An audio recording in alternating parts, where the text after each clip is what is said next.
Hello, welcome to the Comic Book Club. I'm your host, Jamil Payne, and with me, as always, is our very own dancing queen, Amanda Comey. How you doing, Amanda? I'm doing really well, at least within my own house, still going outside and experiencing intense existential dread as one does. But, you know, the things I can control are going really well. That's great. I've been catching all your Facebook and Instagram stories with your dancing and your yoga and stuff. So I only got one question for you. When's the OnlyFans coming? But like nothing sexual. It's just you doing yoga. So actually, I have a friend with a successful OnlyFans account, and they asked me for burlesque dance classes so that they could produce content. Real. So I won't be featured, but I will be ghost writing essentially for someone. I don't know. I thought it was a great idea because they were looking for an excuse to start practicing dancing again, and they realized that like it can be really difficult to motivate yourself, and so they want to just start dancing again in general, but having a specific goal is really helpful. Is she showing nudity in this OnlyFans? If you Um, I think so. I think the thing is, okay, so I keep saying they because they are non-binary and like really, really nerdy. Um, Right. probably do like anime cosplay. She's a visual artist, they are a visual artist as well, and totally the type that would do like furry porn commissions. So I think the combination of just being like nerdy and weird and having really rockin' titties and being in the right place at the right time have made them pretty successful at this. Which I think is awesome. I'm like, if you can do that and you have like the just being yourself on that platform works, then go for it. I thought about starting an OnlyFans. It would be no nudity. It'd just be my fat ass in a tight shirt, like reading comic books to the camera. I mean, I'm I'm, I've I'm heard that pretty there sure that, are that some good joke accounts. I Um, mean I mean there has to be like an audience for just a fat guy sitting in front of a camera reading. Gotta be right. Like I don't know. I don't think my maybe. wife. Amanda, what are we talking about today? Um, famous last questions. Um, we are talking for Halloween. We are discussing the graphic novel Lock and Key. This was hilariously published by IDW and then later turned into a television series instead of going from TV to comics, like so many of IDW's properties do. Right. This was written, let me make sure I have the whole creative team on here because you know how I love the letters. I know you do, and you're colorist. Yep, so this was written by Joe Hill. We will discuss that name in a moment. Gabriel Rodriguez for art, colors by Jay Photos, letters by Robbie Robbins. Ooh, that also sounds like a pseudonym. And edited by Chris Ryall, which is a name I think I recognize from somewhere, but um, not a big deal. This started coming out, um, I believe, like not 20, 2009-ish. Right. And what's interesting is that each of the graphic novel or trades was kind of intended to be an arc. Um, so Joe Hill planned out that you were supposed to kind of be able to read them in acts. Uh, so they were supposed to be like natural endpoints or jumping on points. And Right. we read the first one. Um, so Well, you read a little more than that, didn't you? yeah, I read the first two, and then I also watched the first episode of the TV show, which probably gives you an idea of how I felt about it. Right. Um, Right. I can give a bit of a synopsis. So the first arc starts with after the murder of their father, Tyler, Kinsey, and Bodie Locke relocate with their mother to the family estate of Key House, located in Lovecraft, Massachusetts. Sam Lesser, one of the teens who murdered Mr. Locke, is in a juvenile detention center and, by gazing into water, communicates with a supernatural force that promises to free him. Bodie Locke and the youngest of the family, Bodie Locke, who is the youngest of the family, uncovers the first ghost door, uh, starting to learn about the magic of their new estate. Um, so, I mean, that's a fairly good plot explanation. I think a better way to describe the plot and the story of this book is to just go back to the beginning and say that Joe Hill is actually Joseph Hillstrom King and Stephen King's son, and that this totally feels like a Stephen King story. Mm-hmm. Just the fastest way I can describe it. It's set in New England. There are kids who are not as annoying as most kid characters are. There's some creepy stuff. There's a combination of like actual gruesome violence and then also like psychological magical horror.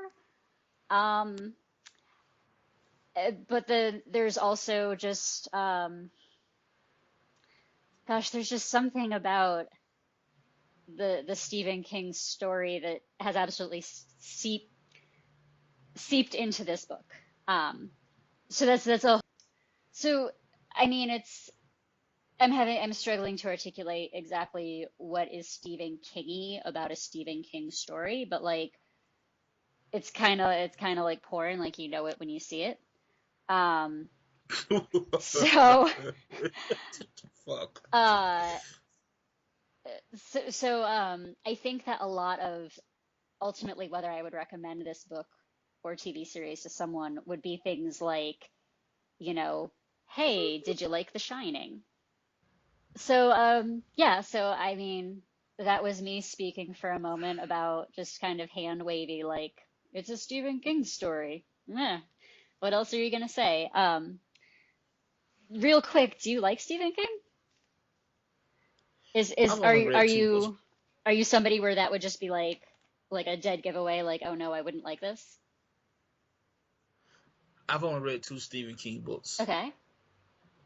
The Stand, which is like a weird one, is that if that's your first, and like his book on writing. That's the only two books I've ever. And The Stand has given me nightmares ever since I read it when I was like 13 or 14. Okay. So no, I don't read Stephen King. Of course, Stephen King is great, but like I'm not a big Stephen King fan. Hmm. Now, with that being said, I've seen a shitload of his adaptations. Right. It's difficult not to, especially his things that aren't horror, like Shawshank Redemption and Stand By Me. Oh no, even his horror shit, I've seen a lot of Well, that right, too. You know what I'm saying? but I was just saying, like, most people have accidentally seen a Stephen King movie without meaning to. You Be mean like they accidentally seen a Star Wars movie without meaning to? Go ahead. I'm sorry. Sorry, I'm just bringing up old wounds. I love you. Go ahead. Keep. Well, just because you usually don't know who wrote the story, and if you think that Right, Stephen King is a horror writer, you wouldn't expect him to have written other genres. right. Um, So okay, so I'm assuming you like this, right? You like this book a lot. um, yes, I liked it. Okay, so let's talk about expectations. Okay. I think the reason I didn't like this book that much, I don't think it's bad. It's just my expectations Hmm. was really different from what I got. Okay. I knew Joe Hill wrote this, and I know his pedigree and who his parent is. But everything I heard about Lock and Key, like whether it be the TV show or this book, right? It was like for some reason I thought it was about a family of demon and monster hunters. Oh. that's what I thought this was about. You know what I'm saying? Like, a family, like, you know what I'm saying? Like, I knew it was about the kids, but I thought the mom and dad would be there, and they're just a family of like monsters and demon hunters. Like, oh, that sounds entertaining. Then I'm like, well, Joe Hill's writing it, so it'll be entertaining and probably scary. Because a lot of these stories with that type of premise are usually not scary. They play like the monsters and stuff for jokes. Hmm. So what I got is way more darker than I was expecting, and I think they just put me off the book. I think Like, that's a really fair, uh, I think that's a really fair point. I mean, I'm not, I'm not in favor of putting trigger warnings on everything, but I feel like this is definitely a book where it would be very uncomfortable to be surprised by how this book starts. right, and like it's this thing of what, like, I think the art is weird in the sense that, like, the art is not as dark as this tale is. If that make any sense, That absolutely makes sense. right? You know what I'm saying? Like, it looks a lot. The art makes it look a lot more Like if lighthearted. you open to a random page, you might think this was a comic your son could read. Right, exactly. Like, but like, and it was from the beginning, right? Not only does the dad die, but like the mom gets raped. I'm like, what the fuck? Like, it's just like, and again, maybe if I knew what type of story I was getting into, it wouldn't shock me as much. Also, I don't like the fact that he kills that the main antagonist kills so many innocent people. Like, it's that I don't know why that bothers me so much. But that type of like random violence and darkness always it's like the part in Sandman with Dr. Nightmare. You know what I'm saying? With the diner full of people. Yes. Like, to me that was like the most unpleasant thing in that book, and like the part I don't like to the part I least like to, like, you know what I'm saying? There's horror in that, but not in like a monster way, but just like, oh, at any moment anybody could die. And I know of course that's true. We live in the land of mass shootings, but like, I don't know, there's just something off-putting about that. He killed that woman and her baby, and set the bus on fire, and like, and the bus driver. It just shit like that bothers me, and I can't tell you why. It's supposed to bother you I know it's because you're supposed to, human and it's okay if you don't like it. Um, I but I pride myself in not being a punk. So well, when this, I mean, yeah, it's I know, it is I a know lot. stupid masculinity. Like, I know stupid masculinity. I know, I get it. But like, it just it. I don't know, man. It's just something, like, this book is almost cruel in a way that I don't particularly like. Then like, it's weird because it likes it wants to gives me like the whimsy. Like, it seems like, what's his name, Randall Locke. It's like his story is the story I want to read more than I want to read this version. So, The dad, you mean? yeah, yeah. Like, I feel like I want to read his story more than this version. Um, It seemed like it seemed like that's more. Look, I don't know what happens going. I know you know more than I do, mhm. right? You know what I'm saying? But it seems like, teens fighting monsters is more of what, like, Randall Locke was doing, their dad was doing when he was in high school, than what this is, with all the gun violence and rape. Right. But again, I don't know. I don't know because I haven't read any farther. Um, I will say that something that was interesting about the way that the story is told is that there's a lot of jumping back and forth. So the full extent of the violence that the kids experienced wasn't really revealed all at once. Right. Um, Similarly, the full extent of what their dad was doing when he was a teenager, you do start to get pieces of that. Um, so it's one of those things where like just because it's starting with the kids, I don't know if the whole series is going to really. I think it will continue to be set in multiple times. Um, Right.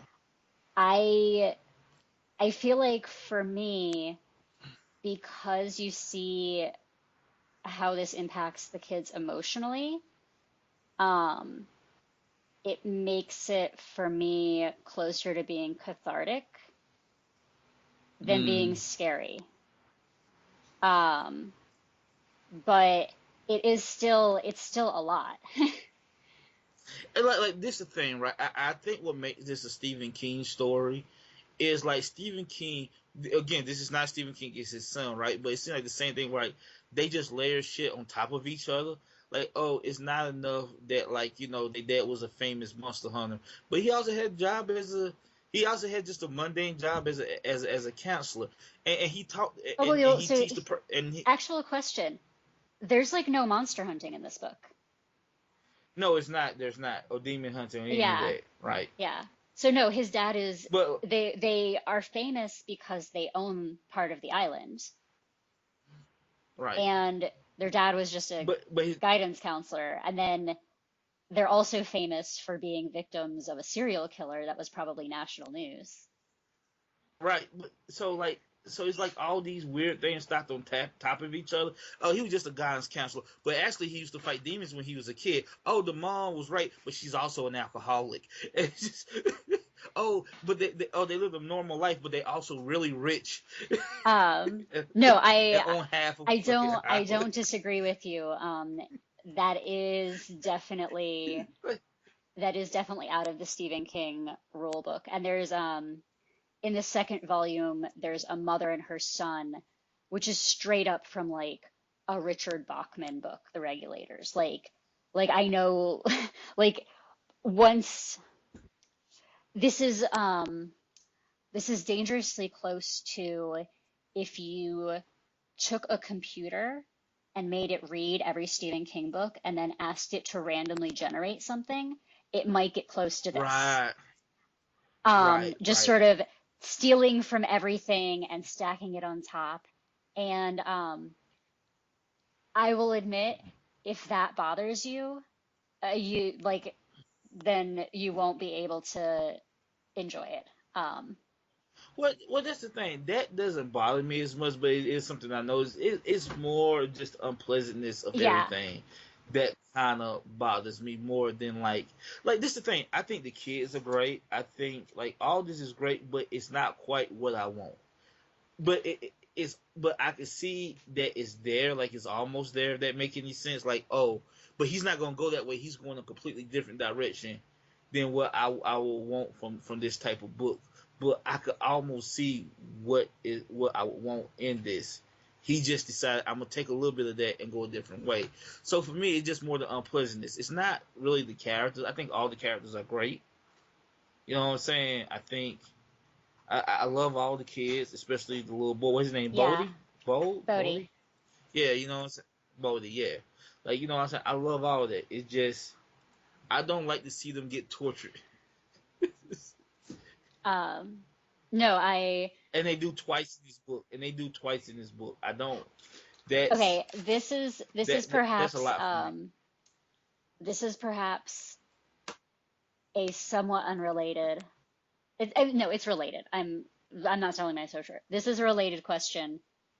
I'm warning you, it will sound random. Uh, do Okay. you know V.C. Andrews, the writer? The, the name sounds Okay.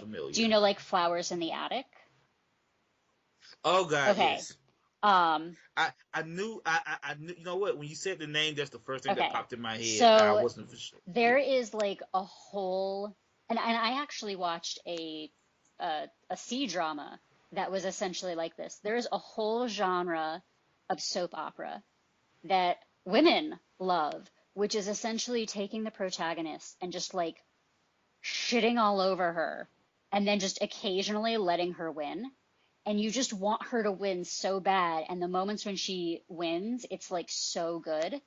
Um, so like the Chinese drama I watched, the soap opera, was essentially like a Cinderella story where all of the stepsisters are just like being terrible to her and they're framing her for murder and then they're framing her for witchcraft and then they're framing her for cheating on her boyfriend or whatever. But ultimately she ends up the Empress of China. Um, and this is when you're in the right mood, like sometimes you want to watch that.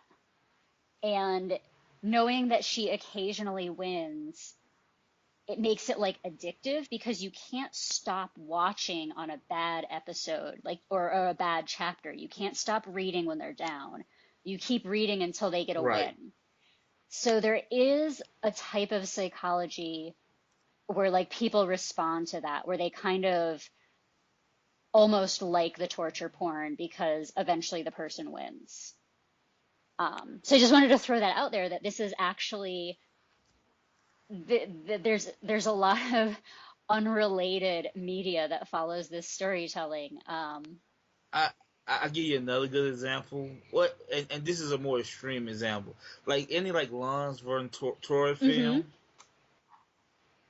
Like I hate his movies. I legit hate all of his movies, and I know he's a good director. But like I every time I try to watch one of his movies, it's just the most unpleasant, nihilistic shit that you could ever watch. You know what I'm saying?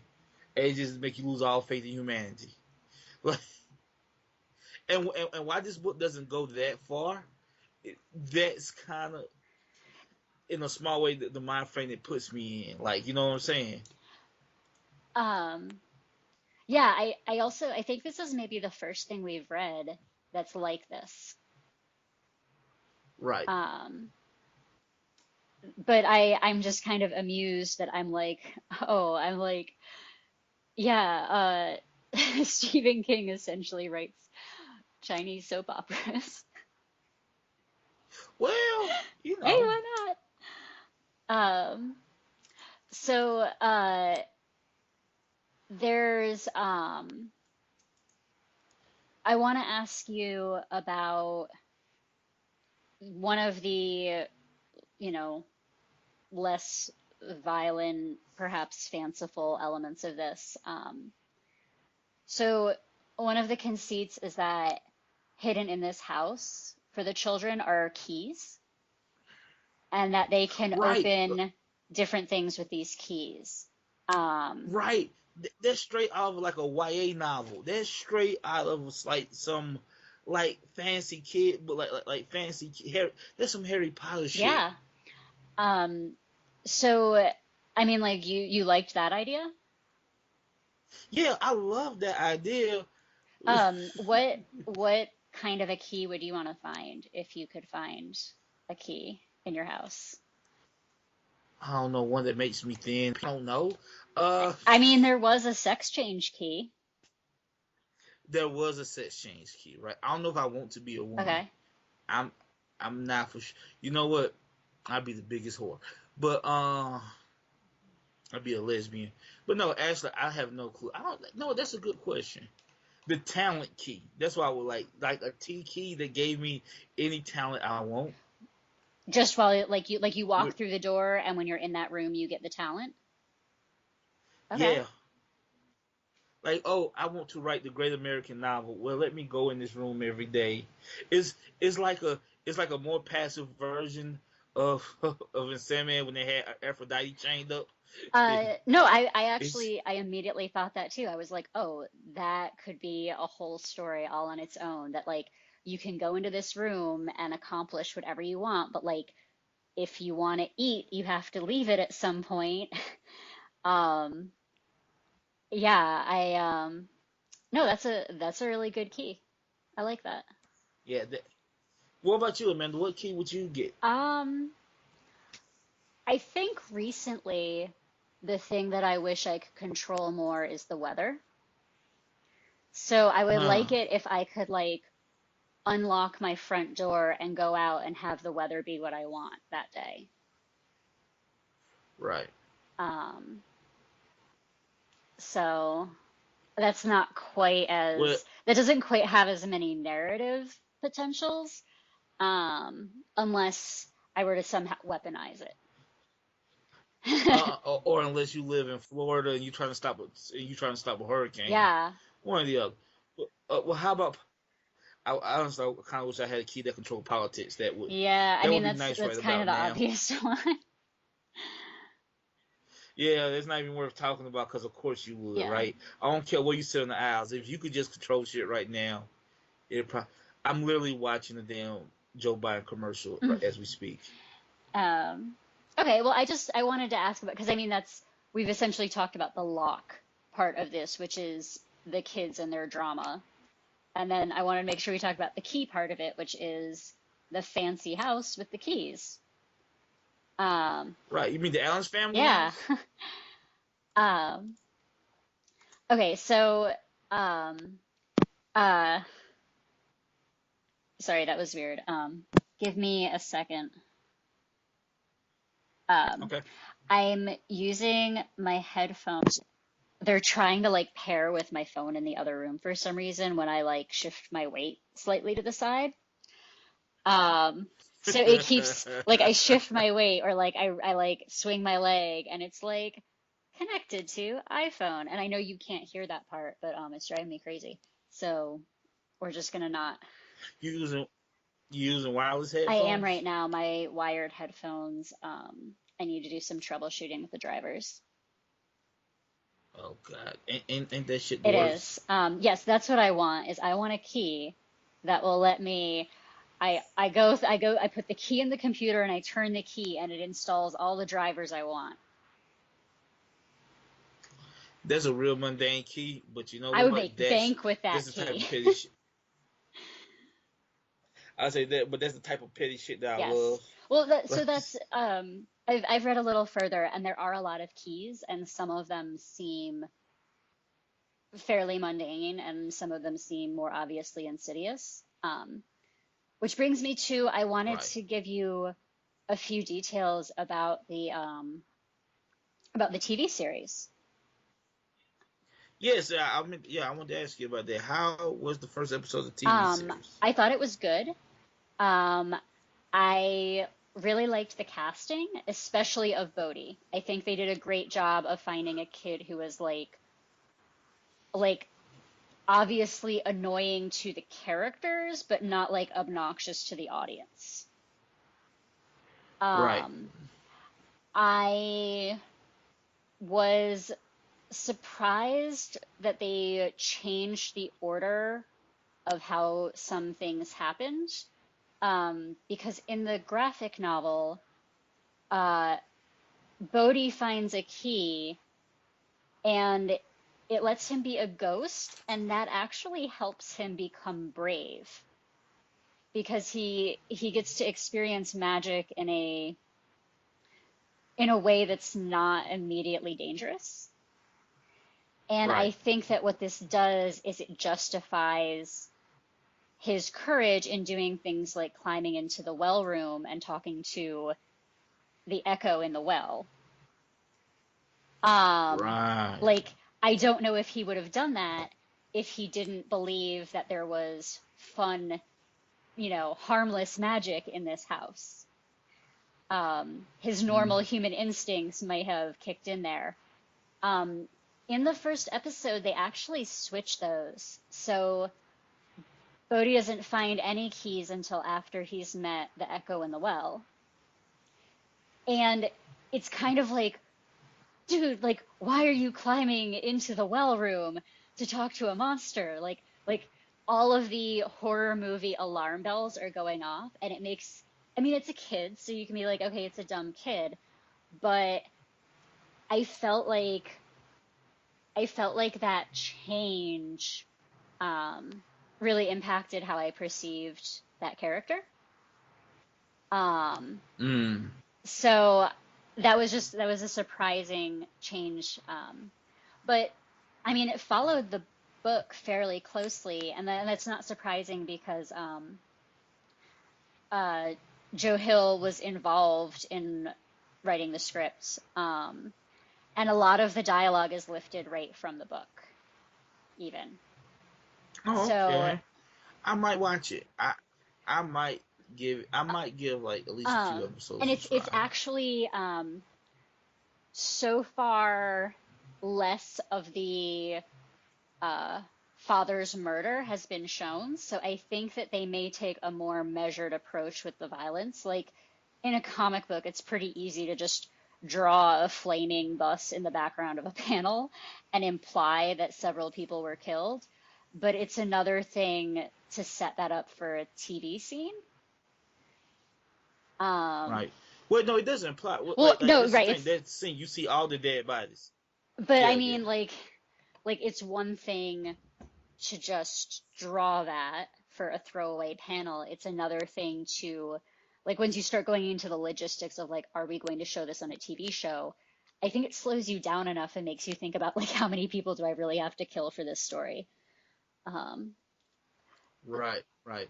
And like I don't know why in this because like I watch violent movies all the damn time. It just and read violent comics all the time. It's just something particularly about this that I just mean, it just I threw me. think I think that it's because this really feels evil.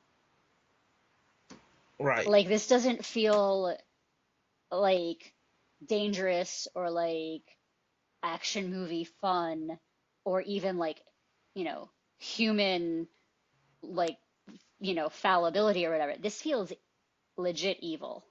Um, And I'm gonna tell you what like the ugliness was at a 10. It's like when he's like giving the truck driver a blowjob. I'm like, what the fuck am I reading? Like, yeah, it's just like, is that even necessary? Is that bit of ugliness even necessary? Like, it's already a lot of murder, and like rape. Like, is that it's one just it's is just that even another necessary? piece of the Stephen King grab bag. Yeah, like it's just You in there. gotta prove it's a book for grown-ups. Like what the hell? It's like I don't know. Maybe I'm a prude. No, I I don't know. um I think that that's, I mean, so I'm gonna read the rest of I'm reading the rest of the comics also partially because on Comixology right now, Unlimited, you can get all of them except for the last volume to borrow. So Ah, like okay. I'm only gonna have to pay like $10 total to read 7 volumes of this. And I'm like, Mm. okay, yeah, if I like it, I may as well go ahead and read it. But I think that the TV series I mean, like, I think that an edited version of this story can be really, really good. So I'm excited to see, like, with the perspective of having the whole story done, to have the writer come back and be like, okay, like, let's clean this up. Let's see what we can change, what we can improve. Like, it doesn't have to be exactly the same. Um, so yeah, I'm kind of optimistic for this show just based on what I've seen so far. And I want to make this clear, right? This is not like Middle West, where I thought that was completely Yeah. mediocre, right?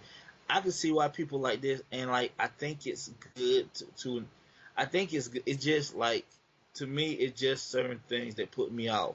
But I think that's more of a me thing than necessarily the quality of the book per se.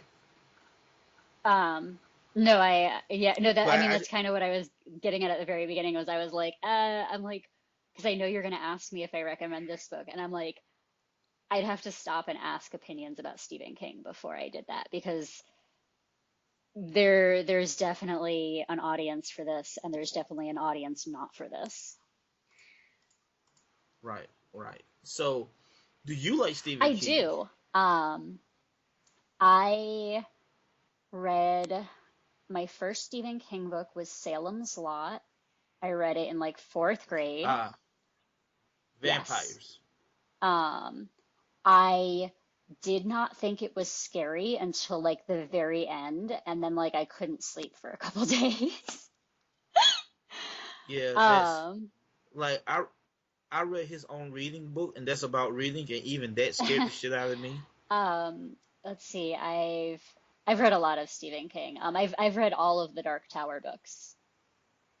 Um, My brother loved those books. yeah. Uh, Did you know he wrote Stephen King, or he planned to write Stephen King one time, like back in the early 2000s, talking about, like, I'm a 28-year-old black man. Statistically speaking, I should be dead already. Could you please hurry up and release all these books? Um, oh my gosh, yeah, I'm sure he got a lot of those letters. I actually wanted to read, my dad recommended that I read the first one, Gunslinger.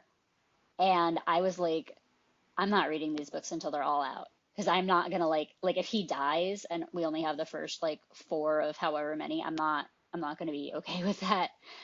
Um, Look, that's why I haven't read not Lord of the Rings, but Game of Thrones yet.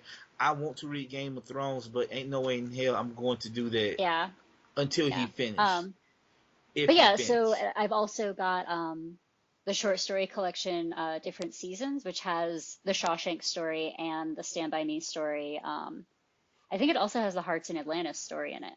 Um, uh, but yeah, so I generally like Stephen King. I'm like, it's a little bit like the horror version of Isaac Asimov, where it's like, it's going to be kind of a cutesy story. Like, it's going to have a bunch of tropes.